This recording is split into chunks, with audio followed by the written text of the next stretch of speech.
নবী সাল্লাল্লাহু আলাইহি ওয়াসাল্লাম নবী হয়েছেন 40 বছর বয়সে।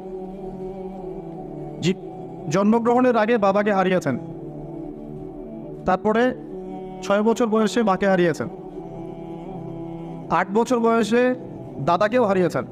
বাবার নাম ছিল বাবা আব্দুল্লাহ, মায়ের নাম ছিল মা আমিনা, দাদার নাম ছিল দাদা আব্দুল মুত্তালিব।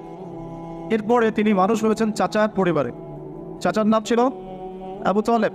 8 বছর বয়স থেকে নিয়ে বলা যায় 53 বছর পর্যন্ত চাচার গার্ডিয়ানশিপেই ছিলেন। সুবহানাল্লাহ। এই চাচা আবু তালেব নবী সাল্লাল্লাহু আলাইহি ওয়াসাল্লামের জন্যে এবং দিন ইসলামের জন্যে, কারণ তার ভাতিজার দিন তো তারই দিন, এমন কোনো ত্যাগ নাই যা স্বীকার করেন নাই।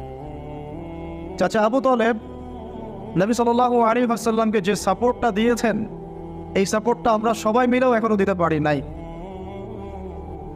বিশ্বাস করেন, যে সাপোর্টটা নবী সাল্লাল্লাহু আলাইহি ওয়াসাল্লামকে চাচা আবু তালেব দিয়েছেন, এই সাপোর্ট আমরা সবাই মিলেও তাকে দিতে পারি নাই।